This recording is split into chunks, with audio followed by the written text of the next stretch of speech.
45, touchdown. Tannehill, 45 yards. Oh, my goodness. We talked about it. Tannehill can really run. He's got great wheels. He ran in the mid-4 something coming out of college. And that time, the fake to Henry, like an option play, the fake to Henry, the ride, and he took off to his right and just kept going. Next stop, end zone. And the battle has been enjoyed. Welcome to another episode of Halftime Adjustments. It's your host, Eddie, and my man, G. Witt. Tighten up, baby. Tighten up.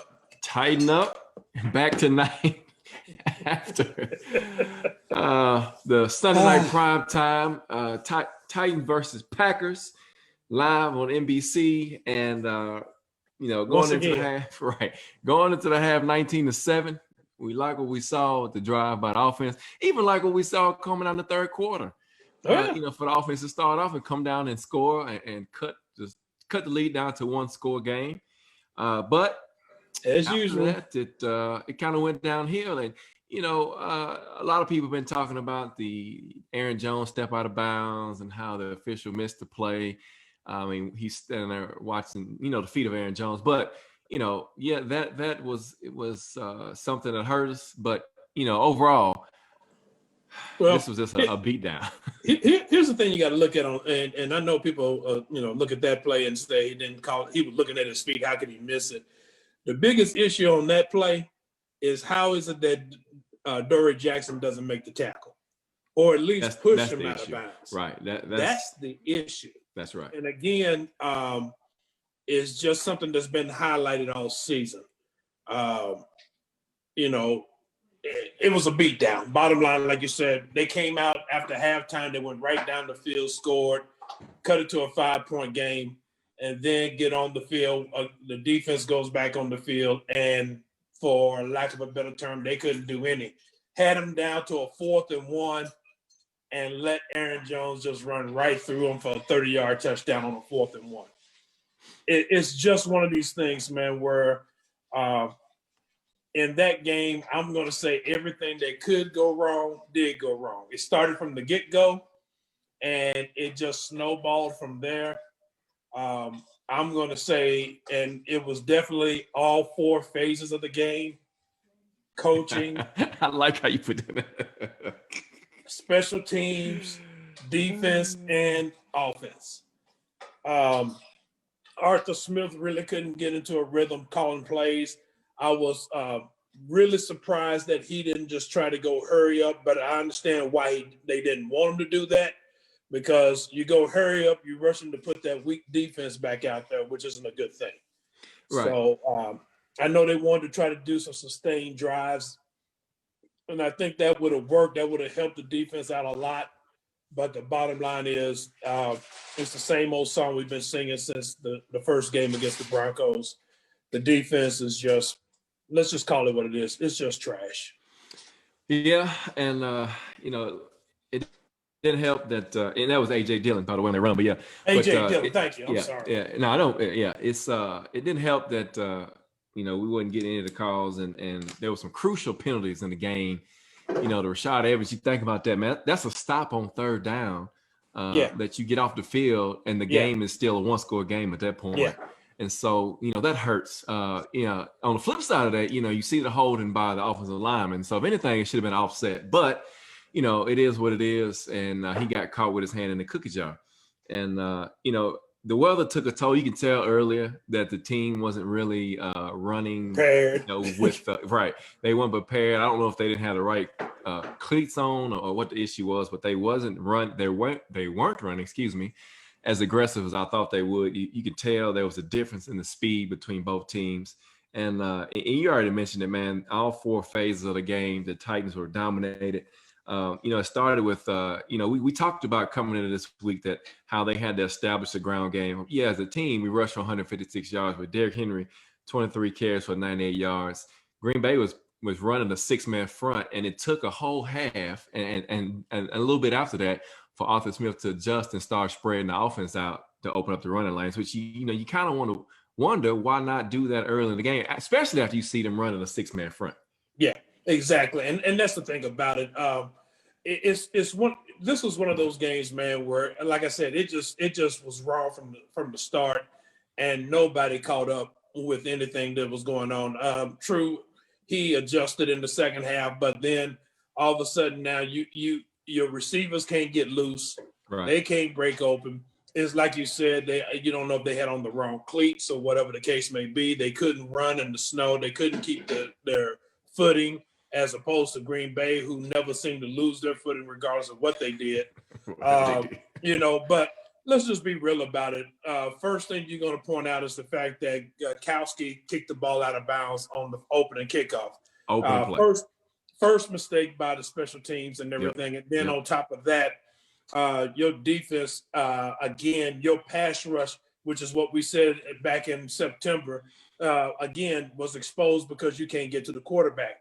And you put somebody like Aaron Rodgers back there. I mean, there were a few plays where he actually had, I want to say 5 to 6 seconds to throw the ball. I mean, he was put like this. That one play he had right before halftime, he went from one side of the field to the other side of the field, and nobody got near him. You know, the one that really sticks out to me, G, is the touchdown. I think it might have been the third touchdown reception for Devontae Adams. So he was double covered. He ran across the field, and he had time to run back across to the other side of the opposite side of the field. That was Aaron Rodgers was able to drop a dime and hit him in the back of the end zone. And so that just goes to your point about the time in the pocket and for Aaron Rodgers all night long. Okay, he's back. But that goes back to your point, though, right? Is how much time he had in the pocket for your receiver to run across the field and then have the time to cut back and go to the opposite direction of the field, and you still not have a hand in your face. That is a whole lot of time to get rid of the football in the NFL. Yeah, well, and you know, let's just be real about it, man. I mean, you know, there was nothing, again, like we said, really, I'm going to say this, you know, we had some moments, but there were really nothing positive coming out of this game whatsoever. Derrick Henry, he ran about as well as to be expected, but the O-line, again, you're going against a 6-man front, and you weren't running with a fullback or tight end all the time. So you notice that Derrick's best runs really came when they had either Swain or Blasingame blocking for him. Yeah. You know, it's just one of those things where Green Bay, they basically just had the number from the get-go, and then you weren't going to do anything. I'll just say that, and that's all you can say to it. And again, I know everybody's talking about the playoffs and everything, but in reality, with this defense, you're looking at a quick exit in the playoffs. Let's just be real about it. You're really looking at a quick exit because your defense, they can't hold water, man. You know, they're just a leaky sieve, and you know, they've been saying it all season. We got to get this straight.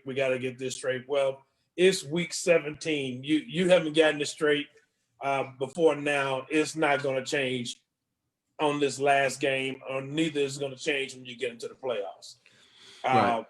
Like I said before, I said it last night in my comments. I've been saying it for the past few weeks.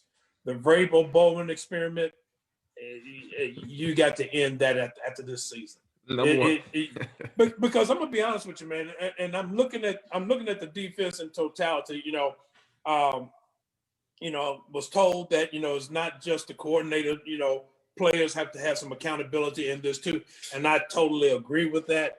But there is something wrong with this whole bottom line when you look at stats like with Rashad Evans. Somebody pointed out a stat on Twitter today that his first season, he didn't have any penalties. Second season, he had 3. This year, he had 8. He's had 8, and most of them have been personal foul penalties. So what's going on to where he cannot play his game? Yeah. What's going on with Harold Landry, who cannot get a sack? What's going on with Kevin Byard, who all year long has not wanted to tackle. Out of position too. Out of position a lot. Granted, we had some mistakes along the way, but you got to look at this whole thing. And one thing I did point out on Twitter today was that, you know, it's a shame that all three levels of the defense is suffering. And at all three levels is where you lost leaders. Mm-hmm. Jarrell Casey on the D line, Wesley Woodyard at linebacker, and Logan Ryan at cornerback. Yep. And it's hard to believe that nobody could step up to make that difference in all three levels of the defense. But nobody stepped up to make that difference. Jefferson has tried, I give him credit, but I'm sorry, the man's getting double and triple team every game and nobody's breaking through. You would think if he's taking up at least two linemen, somebody should break through. But you can't even get a linebacker on a good blitz. Right. No cornerback. So, we need to take apart this defense and just try to figure out what the heck is going on, because we've already talked about it. Jay Roberts had his worst offseason as a GM, and a lot of it happened on the defensive side of the ball. So it goes from top to bottom on this one. It's not just the players. It goes with the GM. It goes with the coaching staff. And then you work down to the players.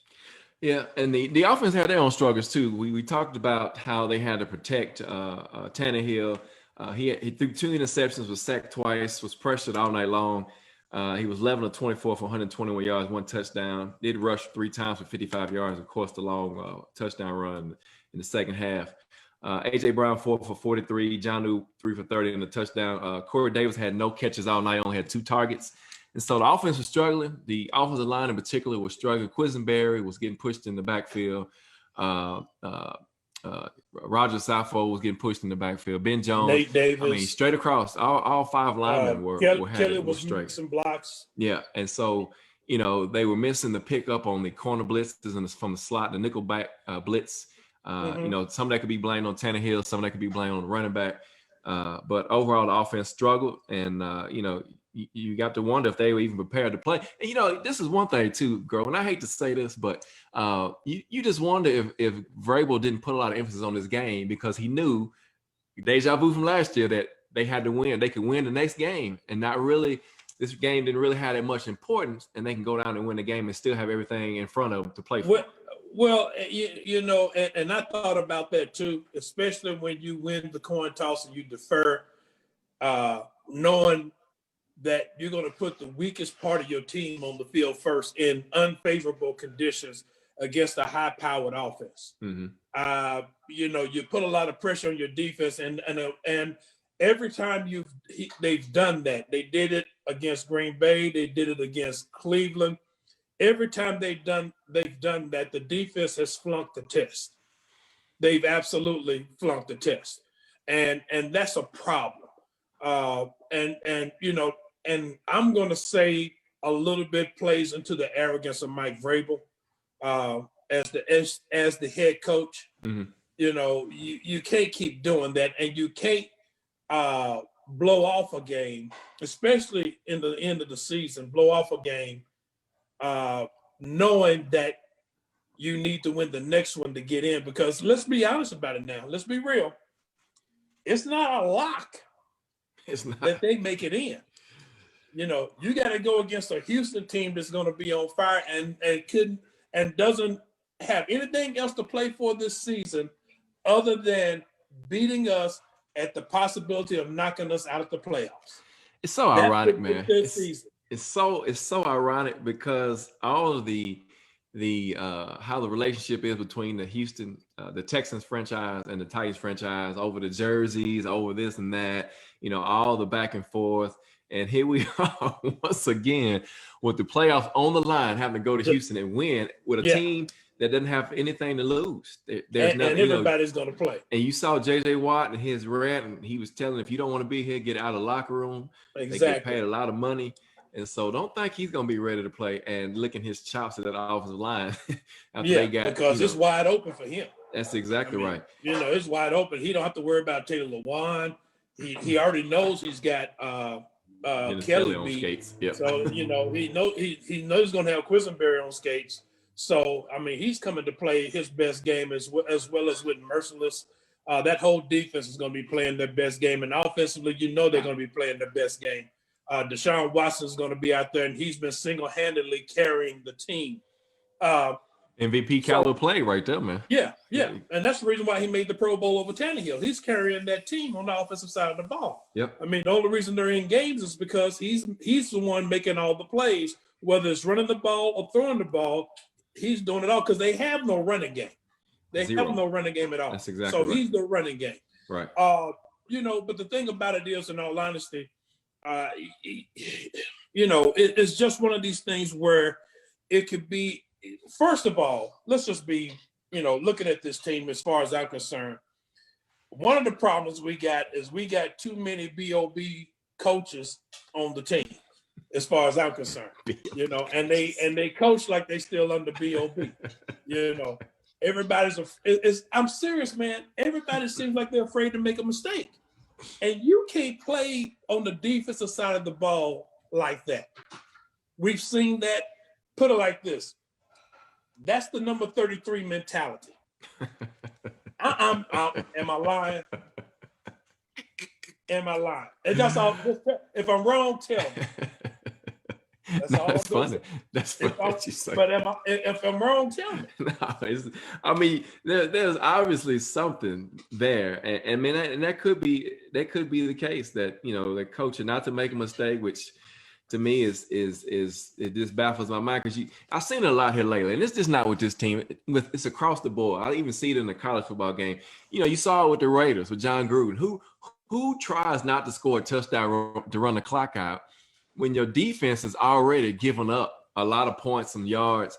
And why not go for the win? You have to coach to win the game. You don't coach to say, "Oh, I'm a hope to win." Or I'm just gonna play to get ahead, and then hopefully they can't drive the length of the field and win the game. So that's just. But see, even in that game, man, when you get down to it and you look at it, think about this: if you run a play, you're running more time off the clock. That's right. If you don't, all you doing when you run that play, and to me, you give the ball to Josh Jacobs, you tell your offensive line, go get it, you run straight up the middle, and if he doesn't get it, fine. You're still going to kick the field goal, but you run a play. That's right. Don't take a knee. So the bottom line is, even if you didn't make the touchdown, you're still going to kick the extra point. Now, granted, a lot of things could happen. He could fumble, things of that nature. But if you're telling him to hang on to that ball, that boy played at Alabama, so he knows about not fumbling the ball. And he's not known to be a fumbler. So the bottom line is he knows how to take care of the ball. So he's going to do that for you. So, yeah, you hand the ball off and you run the ball, you run clock, and then, boom, you kick the field goal. It was just – and then you got to question the football awareness of his secondary because they've made that kind of mistake all season long. You play in cover two and you still allow a man to get behind you. It just doesn't make any sense. But back to the Titans, man, in all honesty, the offensive line has been struggling blocking for the past few games, in all honesty. They've been able to get away with some things simply because they played against some weaker defenses that have allowed them to pass the ball effectively to open it up for Derrick Henry to run the ball well. But the offensive line has been struggling blocking. Other than Saffold and maybe Nate Davis and Ben Jones, that interior has been pretty solid, but the right tackle and the left tackle, which we knew was going to be the case, right, has been a weak point. And let's just be real about it. Quisenberry, there was a reason why he was third down on the depth chart as far as blocking was concerned. So, it is what it is, but to me, I think one of the things that Arthur Smith struggled with in this game, you knew it was going to be a rough game offensively when your first play offensively, you threw a toss sweep to Derrick Henry. A play that stay away from the toss sweep. Hadn't really worked. But put it like this, that play hasn't really worked with good conditions. And you're going to run it on a bad field in the snow. Exactly. You knew then it was going to be a long night for the offense as well as the defense. That was one of the things you ran into. So they got to do this. They need to go out. If they win the game Sunday, they're in. They win the division. It's a wrap. But you got to go win. You got to win. And you can't be half stepping with Houston, thinking because they are 4 and 4-11, that they're not going to come out and give you the best because they want to be great. They don't want to get swept by it. They haven't been swept by the Titans since J.J. Watt has been there. You know he doesn't want to be swept again. They hadn't been swept since Deshaun Watson's been there. So, you know, you got to look at it from this standpoint. They come into play. And Vrabel, you know, like you said, you know, you got to throw this one behind you because you blew it. But you got to get ready for the game against the Texans because they're coming for blood. Right. And so, you know, as we move on past that game, because here we are, week 17, all on the line. I mean, it's put up or shut up now. No excuses. No, we need to coach better. No, we need to play better. No, we need to eliminate the mistakes, and we need to communicate. But all that's out the window. All that's out the window. Now it's about pride. It's about your manhood. And who's going to show up to play? That's what it's about now. You got, of course, if you remember back from the previous game, we went to overtime, and the Titans had to score 15 in the fourth quarter to even tie the game up. Right. And so, you know, the offense had over 600 yards of offense. You know, the Texans had over almost 450 yards of offense. And so, you know, Deshaun threw for 335. They had Will Fuller back then, but he's not going to be in this game. But still, you know, you got Deshaun Watson playing. Right. You still got Deshaun Watson playing inspired football right now. Don't think they, like we mentioned this a minute ago, don't think they're not going to be fired up to spoil the season for the Tennessee Titans coming up this weekend. Absolutely. Only had 2 sacks that game. That just about double the output of the rest of the season. Yeah, pretty much. Houston was 7 of 14 on third down conversions. Yep. And so, you know, a lot on the line. Like I said, now it's time to stop talking. It's time to play. Here's the thing about it, and this, and you know, somebody might be thinking, well, they went there last year and they won, but yeah, you played against their second stringers. They didn't play their starters. That's in right. That they game. did. That's exactly right. You got to remember that. So, and you struggled against them. Let's remember that you struggled against the second stringers. You know, it took you to halfway through the third quarter to break that game open, and then you finally broke it open when Derrick Henry went for 50-something yards and a touchdown. The bottom line here right now is this team is in a state of flux this year. Expectations were high, you know, and as well as they should be. They made it to the AFC Championship game. Right. The bottom line is nobody really, other than the offense, you got to give Arthur Smith his credit because offensively before last night, they were the number 1 scoring offense in the league. Never had that with the Titans at any week. So for a week, you were number 1, but and it went down real quick. But the bottom line is you got to come ready to play. And everybody's got to have, like you said, the big boy pants on and get ready to play, especially on that defensive side of the ball. You can't just have only Malcolm Butler and Kenny Vaccaro running up to make, and David Long Jr. running up to make tackles. Oh, David Long Jr. is balling, but nobody else is playing. To your point, nobody else is playing that aggressive as him and Malcolm Butler and Vaccaro. Nobody else wants to tackle for whatever reason. Rashad Evans is everybody's tiptoeing to the tackles. Right. I mean, the perfect example is on what we talked about last night when they threw the pass out to Devontae Adams. Get the receiver's name. For Green Bay, the receiver. What's his name again? Devontae Adams. Yeah. You know, it was an out. First of all, Adoree Jackson's right there. And what I could not understand was that he watched the ball come to Devontae Adams, didn't move until he caught it. Then he ran up and hesitated and allowed him to get around him. And, you know, he scores a touchdown. And I'm like, you saw the ball going there. Why didn't you go tackle him then? You know, I'm telling you, man, the biggest difference in that secondary, there's something going on because. All right. So when they had Coach Coombs last year, man, and you froze again. I can't win. No, you're back. Win. It must not be. Not be meant for me to talk about this, man. But no, when they had Coach Coombs last year, they were aggressive in their tackle. Yeah, definitely, way more aggressive. You can tell the difference between between the coaching styles, really, and the philosophy. Yeah, because Midget got them scared to tackle. Man. And I'm telling you, I don't care what anybody says. It's got to be him, because that's the only thing that changed in the secondary other than Logan Ryan leaving. That's exactly right. And to mention that's the only thing that changed. Well, and then we don't have a defensive coordinator, and so you add those two things together.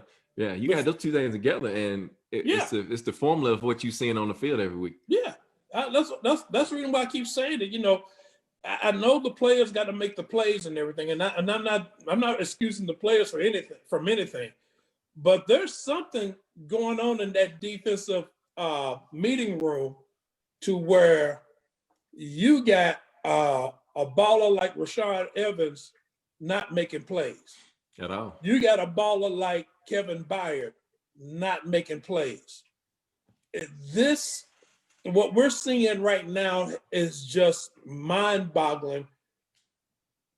It can't just be Dean Pease leaving, man. Seriously, it really can't. Because there is something going on that defense, in that defensive meeting room, where somebody is telling them something, and the younger players, I'm gonna put it like the younger players. That's what we got to look at. Byard, Evans, even Jayon Brown before he got hurt, he was struggling. Harold Landry. There's something going on with these players and this coaching staff that has flipped the script from the year before. Because now, like I said, when you see Kevin Byard not coming up to make tackles, planning and waiting, that's the stuff Michael Griffin used to do that drove us crazy, man. That's the stuff that Jason McCourty used to do. You let the guy make the catch, and you wait till he turns and faces you to try to tackle him, instead of going ahead and making the tackle. The only person who's going ahead and making the tackle again last night was David Long Jr., Malcolm Butler, and Kenny Vaccaro. Right, exactly. Consistently on for the team, the only person who's been doing that is Malcolm Butler. Right. Consistently. Because even Rashad Evans is tackling high all the time, getting carried. He's he's not beating the blocks from offensive linemen. There are some things missing in this defense that is really hurting what they're able to do. That's one of the reasons why they're struggling against the run. I mean, you saw it last night. That's why he got that penalty. I mean, he's engaged with an offensive lineman. He's not going to beat that offensive lineman. It's the same thing that happened with Ray Lewis before they got Hanodi Nada. Oh, yeah. To keep because that was the thing he went to Ozzie Newsome about. You have got to get some defensive linemen up here to keep these offensive linemen off of me. Because Ray Lewis went to a time after Sam Adams and Saragusa left. Yeah. He was struggling. And that's what you see happening with Rashad Evans. He's struggling because they cannot keep the offensive linemen off of him. Last year, look at what happened in the playoffs. The big plays he made in the playoffs, what happened? Jeffrey Simmons makes the play. They got to look out for Jarrell Casey. All of a sudden, no offensive lineman hits him. He hits the gap, makes the tackle. Yep. So exactly. you see that. So now you're looking at what I said earlier. GM didn't do a job replenishing that defensive line, and you let the leadership go and Jarrell Casey. Basically, yeah, I understand it's a money move, but you knew then that defensively you were going to be hurting because you had nobody to take the pressure off of our boy Jeffrey Simmons. Exactly. And you had nobody to take the pressure off of Harold Landry. Harold Landry has, for the most part, been ineffective this year because nobody has to worry about anybody else coming up the middle because you're already double teaming Jeffrey Simmons. Crawford can't. Tierre Tart has done a little bit. It's just been a snowball effect, man. The fact that they got 10 wins and they got a chance to get a home to win the division this weekend, a lot of that really, and I'm just gonna put it out there, has to do with the fact that we play some weak teams. No, you look at after 5-0 starts, you 5-5 across your last 10, and so That's what I'm saying. Yeah, We play some weak teams, and those 5 wins have been against weaker teams. Let's just and I'm going to say it like this: they've been against teams with weaker quarterbacks, just like we said at the beginning of the season. The only one you can count on, you can say was against a good quarterback, and I'm just going to put it was when we beat Buffalo, and we caught them on a bad night. You don't even want to see them now. Well, thanks for joining us for another episode of Halftime Adjustments. Eddie on there, G Witt. Tighten up, David. Tighten up. So, again, here we are. Here we are. Houston for the playoffs, for the division, all on the line. And it's still there, man. It's still there. But here's the other caveat that we didn't mention yet. Well, we talked about Gostkowski. So who's gonna kick? Who's gonna be the kicker for the game Sunday? Man, I have no. Well, they said the guy they got on the roster. I think they got him from. Is it Trevor Man or something like that? No, it ain't him. It's another guy that I want to say he kicked. For some reason, Atlanta is sticking in my head. But his PAT percentage and field goal percentage really isn't too much better than Gus. Thank you, Ryan. He says Sam Sloman. Thank you, man. Appreciate that. I couldn't remember. I saw it earlier today, and I just couldn't remember the name. Yeah, but his percentage ain't too much better than Gostkowski. So right. Really, what you're going to have happen today, Sunday, in that 325 game, is the fact that they're going to have to really run Derrick Henry. A.J. Brown and Corey Davis are going to have great games, as well as Jonnu Smith and Fursker, which means Tannehill has to have a great game, which means that offensive line has got to hold up. And Arthur Smith's got to do something quick with quick passes and everything to get the ball out, so Tannehill doesn't have to sit there and hold the ball forever. And your defense is just going to have to pull something out the hat that they've been hopefully holding back all season long. And so we'll see. We'll be back next Sunday, guys. Yeah, live. But I'm telling you though, man. We can look at J-Rob and the moves he made and say that hurt. And again, the only one I think that really hurt was Jarrell Casey. I think that one hurt more than anything. And of course, I will go back with my original statement. Getting Clowney didn't help at all. And Jonathan Joseph, having Adoree Jackson hurt all season didn't help. And Jonathan Joseph was a mistake. They kind of rectified that. Then the guy you had in there that was supposed to help you out, he ends up getting hurt. He gets put on IR. So, it's the curse of Vrabel, man. Every time he coaches or takes the lead on the defense, you get players hurt. I mean, it happened to him in Houston and it's followed him here. But really from the top down, Vrabel with his decision not to hire a DC, and then going out and replacing Coons with a coach from the BOB is just, and obviously he's teaching them how to tackle wrong. I'm just gonna blame it on him because that's the only thing that makes sense to me. Because I just don't get how Kevin Byard goes from being one of the best tacklers on the team to one of the worst tacklers on the team. And same thing with Rashad Evans. Not only that, but one of the best free safeties in the league. And gone back to being and being one of the worst. I mean, you talking about he's been with the team. This is his 4th year, and his first 3 years was a trajectory. Then you switch DB coaches, and he falls off a cliff.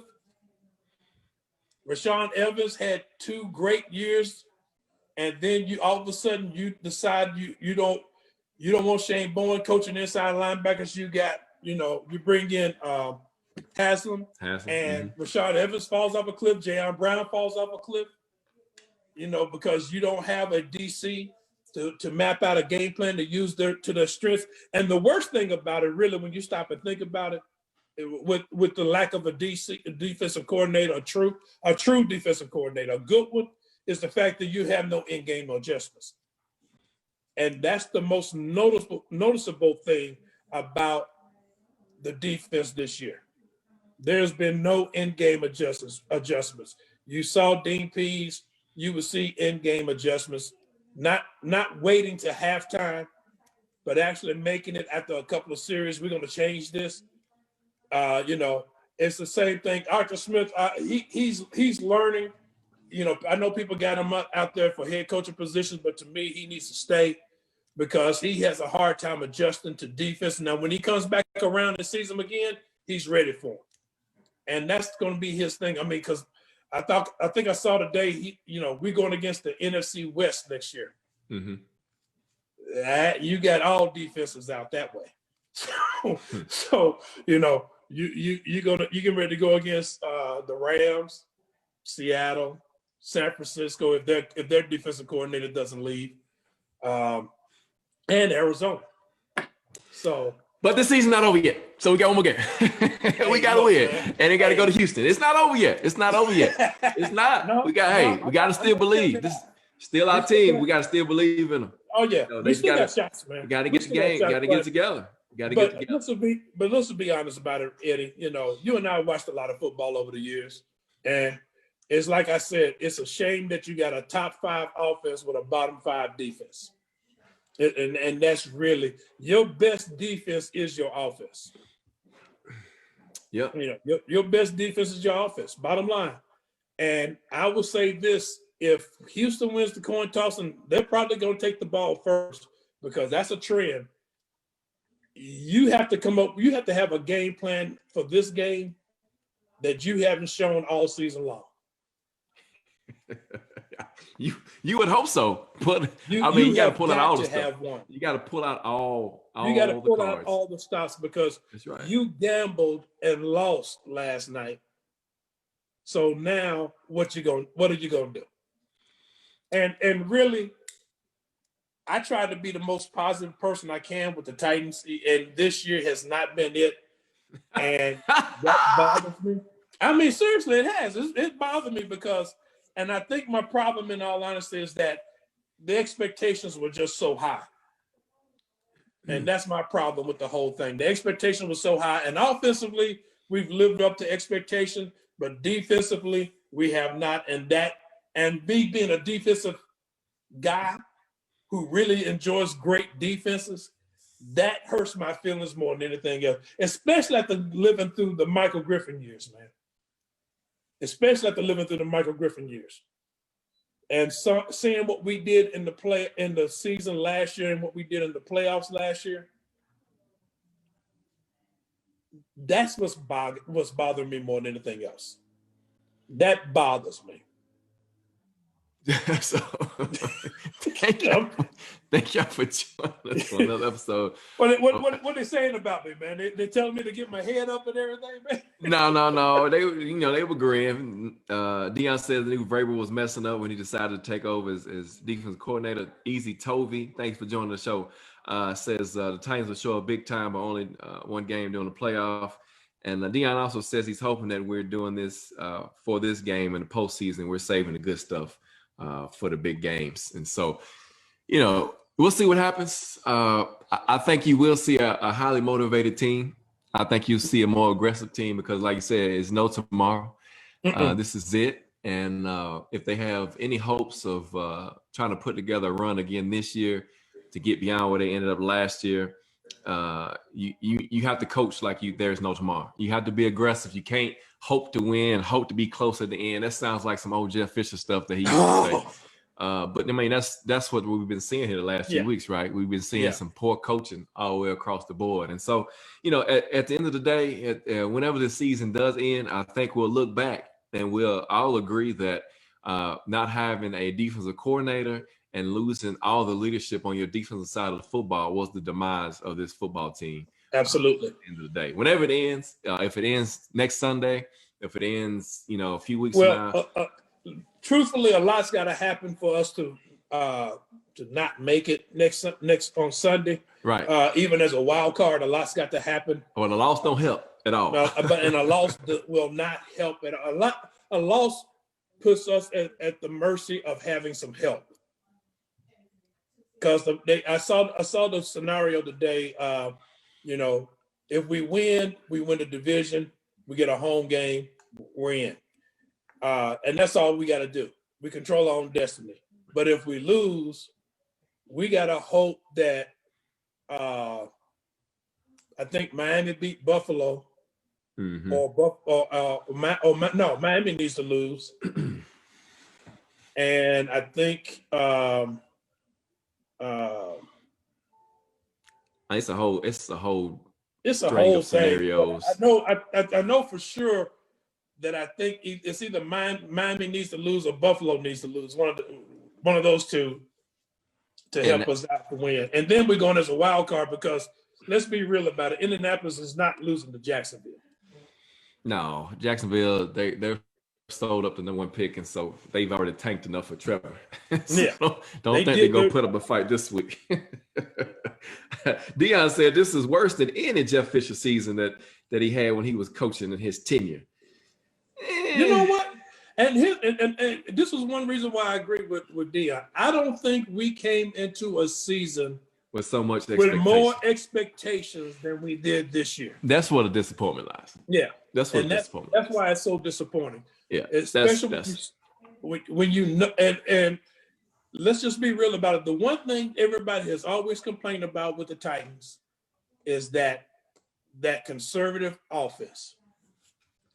The whole time Jeff Fisher was coaching, it was conservative. You ain't got everybody that now. after that, it was just junk. Now you got a top 5 offense, and you can't stop anybody from scoring. Hence the disappointment. Anyway, join us next week, guys. That's right. Next Sunday night. Sunday night is it? 7 o'clock. We'll be here. We'll be here. We're gonna be talking about the first round playoff matchup for the Titans. We're gonna be talking about it. We're gonna be talking about the first round, the home game. The home game. Gonna host the home game in quite a while. Since 2008. 2008 in quite a while, and we'll be talking about that next Sunday night, 7 p.m. live.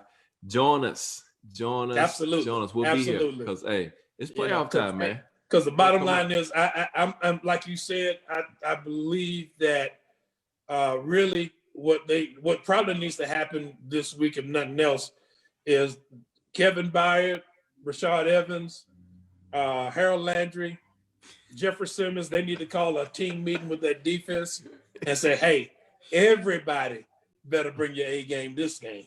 Everybody. Deion says he wants to sit down and chat with you about how bad this defense is, man. Deion, we can bring you on the show, man. Well, Deion, tell Deion this. Tell him when the season's over with, we'll do it. Yeah, Deion, So I'm right telling you, we'll have a spot for you on the show, man. After the season is over, we'll talk about this defense and how it's probably going to be the demise of this Super Bowl caliber offense weekend. Anyway, thank y'all for joining us, man. Thank you for the comments, the support of the show. Join us next Sunday night. We'll be right here, man, talking about this first round playoff matchup. Like I said, That's right. That's right. Man. You gotta believe it. Gotta believe it. Anyway, man, G-Wit, man, thank y'all for joining us. Tighten up, man. We out here.